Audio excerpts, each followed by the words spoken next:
वो मुस्तफा है। जमाने में इनकलाब क्या आया है जरा सोचे। उस नबी की आमद से हमें जिंदगी मिली है। बोलो सुभान अल्लाह।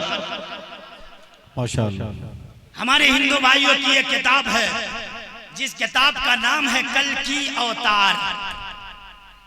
जिस किताब में लिखा गया सालमन दीपे संबलगढ़ा में मुख्य से बढ़ा मरसिया महात्मना भवने विष्णु यशस्या कल की ये परादुर भविष्य तारकम चयुर्वेदो यजुर्वेदो हिरण्यकम कुंडलियम सामवेदो अर्ध चंद्रुआ सरगुड़ा बिंदु सशोक संविदायम परनो वेदो बीजकम। बोलो सुभान अल्लाह। हो गए मौलाना, आप संस्कृत पढ़ रहे हो लेकिन सुभान अल्लाह कहलवा रहे हो। मैं कहूंगा जबान कोई है, तारीफ मेरे मुस्तफा की हो रही है। मैंने कहा सुनिए, इनकी किताब में लिखा गया सालमन दीप यानी अंतिम संदेशा मक्का में जन्म लेंगे। सुभान अल्लाह। उनके पिता का नाम विष्णु यश यानी अब्दुल्ला होगा। उनकी माता का नाम सोमती यानी आमना होगा। और सुनिए, इन्हीं की एक किताब है जिस किताब का नाम है कपिल गीता। उठाइए कपिल गीता, जिस किताब में बताया गया वो अंतिम संदेशा जो आएंगे कौन सी किताब लेकर आएंगे। कपिल गीता में बताया गया तारकम चयुर्वेदो यजुर्वेदो हिरण्यकम कुंडलियम सामवेदो अर्ध चंद्रुआ सरगुड़ा बिंदु संविदायम परनो वेदो बीजकम। जिसका अर्थ ये अंतिम संदेशा जो आएंगे तो परनो वेद लेकर आएंगे। सुभान अल्लाह। आप कहोगे मौलाना परनो वेद का अर्थ क्या होता है? तो परनो वेद का अर्थ होता है बार बार पढ़ी जाने वाली किताब। सुभान अल्लाह। पूरी दुनिया में सबसे ज्यादा अगर कोई किताब पढ़ी जाती है तो उस किताब का नाम है कुरान मजीद। लेकिन कल भी दुनिया कुरान को मिटाना चाह रही थी, आज भी दुनिया कोशिश कर रही है। लेकिन ये हमारे उलमाए कराम ने कल भी दुनिया को पैगाम दिया था, जालिमो तुम कुरान को नहीं मिटा सकते हो। क्यों? इसलिए कि फरमाने मुस्तफा कभी टाला न जाएगा। फरमाने मुस्तफा कभी टाला न जाएगा। उनका गुलाम नार में डाला न जाएगा। और है कौले मोहम्मद कौले खुदा, फरमान न बदला जाएगा। ये वसीम रज़वी क्या बदलेगा? ऐसे ऐसे लाखों मलऊन आए चले गए। मैंने कहा वसीम रज़वी तुम क्या, तेरा बाप कुरान में तब्दीली पैदा नहीं कर सकता। क्यों? इसलिए कुरान किसी व्यक्ति की लिखी हुई किताब नहीं है। कुरान आकाशीय ग्रंथ है, कुरान आकाशीय पुस्तक है। जब कुरान को अल्लाह ने दुनिया में भेजा तो साथ ही साथ हिफाजत की जिम्मेदारी भी अल्लाह ने भेज करके फरमाया कुरान हमने नाजिल फरमाई है और कुरान की हिफाजत भी मैं करूंगा। कुरान को क्या मिटाओगे? हजरात वो नबी अल्लाह ने हमें दिया है। कौन? मुस्तफा, जो फख्र रसूल है, सैयदे कुल है, हादिये सुबुल है, अंबिया के इमाम है, जिनके लिबास की अदाएं कुरान की आयत बन जाती है। जो चादर ओढ़ कर निकलते हैं तो कुरान कहता है या अय्युहल मुदस्सिर। जो कंबल ओढ़ कर निकलते हैं तो कुरान कहता है या अय्युहल मुज़म्मिल। जो सब भी हैं, सर्वकब भी हैं, जो आबिद भी हैं, जो मुजाहिद भी हैं, जो ताजदारे फक्र गिना भी हैं, जो राजदारे जुदो सखा भी हैं, जिनके तबस्सुम से जन्नत मचलने लगे, जिनके गुस्से से जहन्नम उबलने लगे, जिनका कदम उठे तो अर्शे मुअल्ला तक पहुंचे, जिनकी उंगली उठे तो आसमान पर चांद दो टुकड़े हो जाए। इसीलिए तो हिंद के हसन मुहाफिज़े ईमान मुतरज्जमुल कुरान साहिबे कंजुल ईमान इमाम अहमद रज़ा खान फासले पर फरमाते हैं या रसूल अल्लाह चांद झुक जाता जिधर उंगली उठाते महक में क्या ही चलता था इशारों पर खिलौना नूर का। नारे तकबीर, नारे रिसालत।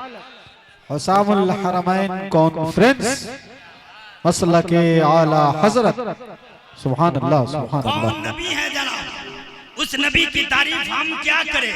श्री माइकल हार्ट लिखते हैं, doctor Michael Hart said in his book the 100, हजरत मोहम्मद सल्लल्लाहु अलैहि वसल्लम he was the only man in history who was supremely successful on both the religious and secular levels।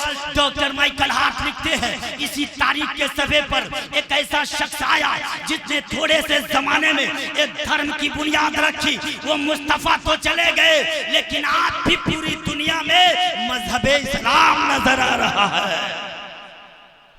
सुभान अल्लाह, हमारे हिंदू भाइयों की एक किताब है, जिस किताब का नाम है भागवत पुराण, जिसमें लिखा गया यदा यदा धर्मस्य ग्लानिर्भवति भारत अभ्युत्थानं धर्मस्य तदात्मानं सृजाम्यहं परित्राणाय साधूनां विनाशाय च दुष्कृतां धर्म संस्थापनार्थे संभवामि जुगे जुगे।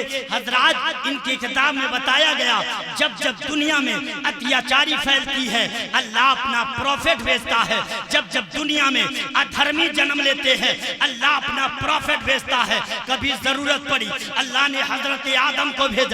कभी जरूरत पड़ी, अल्लाह ने हजरत नूह को भेजा। कभी जरूरत पड़ी, अल्लाह ने हजरत मूसा को भेजा। लेकिन जब कलयुग आ गया, एक बेटा अपने बाप पे तमाचा उठाने लगा, जब एक बीवी अपने शौहर पे डंडे उठाने लगी, जब एक मालदार गरीबों पे जुल्म करने लगा, जब एक मालदार यतीमों का हक दबाने लगा, तो अल्लाह ने फरमाया अब कोई और नबी नहीं जाएगा, अब मेरा लाडला नबी मुहम्मदुर रसूलुल्लाह जाने वाले, आखिरी नबी जाने वाले हैं। सुनो जनाब, मेरी माँ और बहनों, नबी का एहसान तुम पे और ज्यादा है। तुम्हें तो और नमाज अदा करना चाहिए। सुनो, तुम्हें जिंदगी कैसे मिली है। काली कमली वाले मुस्तफा अहमद मुस्तफा अंतिम महापुरुष कल की अवतार सल्लल्लाहु अलैहि वसल्लम की आमद से कबल इस संसार में उपस्थित होने से पहले संसार का नक्शा बिल्कुल चेंज हो चुका था। आबिदो माबूद में इफ्तिराक पैदा हो चुका था। मनुष्य सत्य मार्ग से हट चुके थे। बात बात पे मरना, लड़ना, झगड़ना, शराब नोशी, कीमारबाजी, जुल्म ज्यादती आम हो चुकी थी। मुआशरे और समाज से उखुवत व भाईचारगी, यकजहती और प्रेम के सुंदर अल्फाज बिल्कुल खत्म हो चुके थे। एक इंसान दूसरे इंसान के खून का प्यासा हो चुका था। औरतों की मंडियां लगती। रूम और फारस में औरतों को गाजर और मूली की तरह खरीदा जाता और अपने हवस का शिकार बनाया जाता। सारी इंसानियत तबाही और बर्बादी के दहाने पर खड़ी कबकबा रही थी। बाज घराने में संगदिली का तो यह आलम था कि जब बेटी की उम्र 5-6 बरस को पहुंचती तो उसका जालिम बाप अपनी बेटी को बना सवार करके सुनसान जंगल में ले जाता और उसे गड्ढा खोद करके उस गड्ढे में ढकेल देता। बच्ची चीखती चिल्लाती अपने बाप से मदद तलब करती, या अबाता इरहम, ए मेरे बाप मेरे ऊपर कृपा करो, ए मेरे बाप मेरे ऊपर रहम करो। मगर खुदा की कसम उस जालिम बाप को जर्रा बराबर भी रहम नहीं आता। जमीन खोद कर जमीन के नीचे दरगोर कर देता।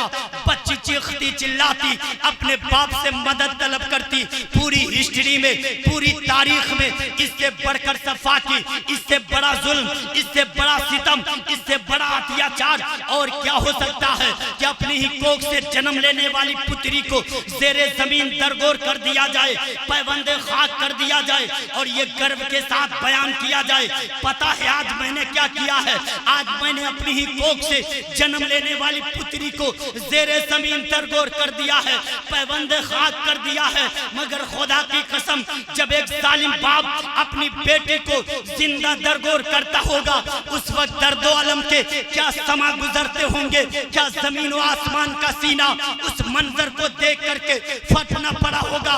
क्या दीगर हैवान शैतानों का दिल कांप न गया होगा। सारी इंसानियत तबाही और बर्बादी के दहाने पर खड़ी कपकपा रही थी।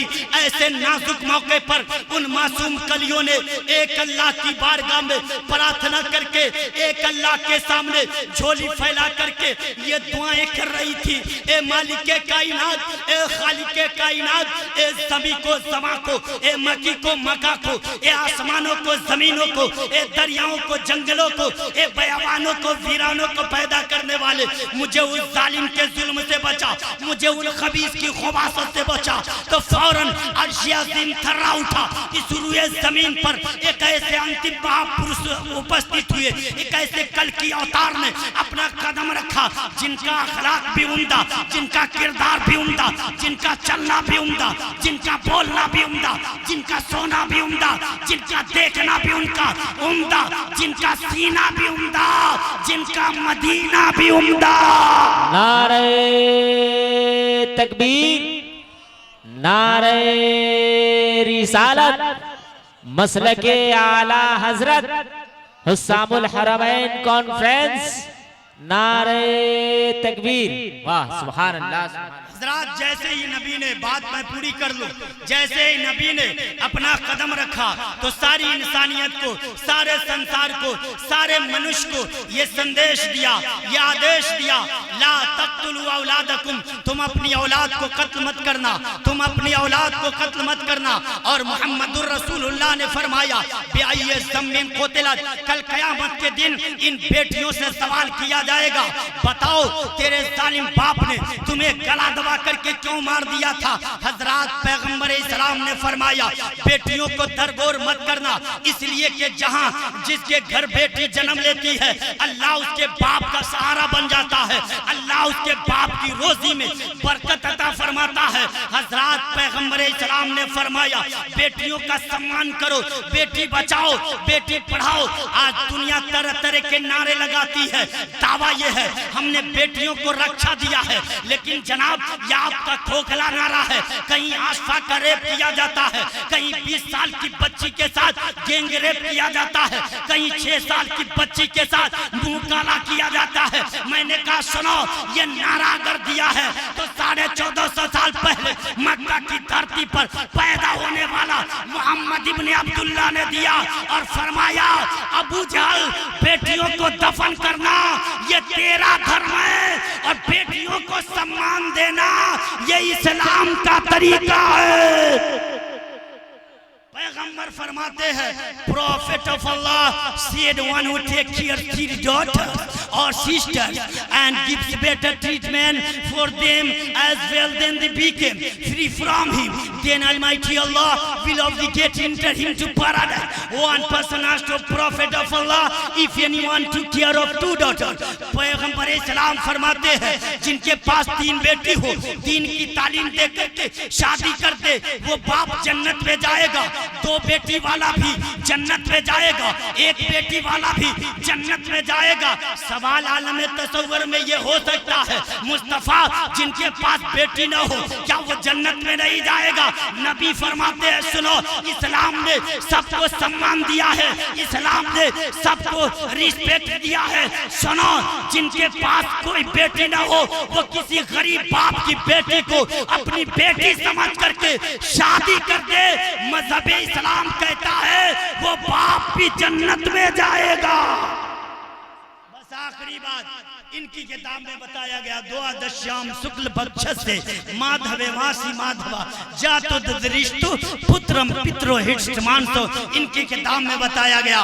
अंतिम संदेश का जो आएंगे दिन सोमवार होगा 12 रबी अव्वल सुबह सवेरे मक्का की धरती पर तशरीफ लाएंगे। एक शायर ने इसीलिए कहा है 12 रबीउल अव्वल दिनवा सोमवार हो, 12 रबीउल अव्वल दिनवा सोमवार हो, मक्का में पैदा भइलन गरबी सरकार हो।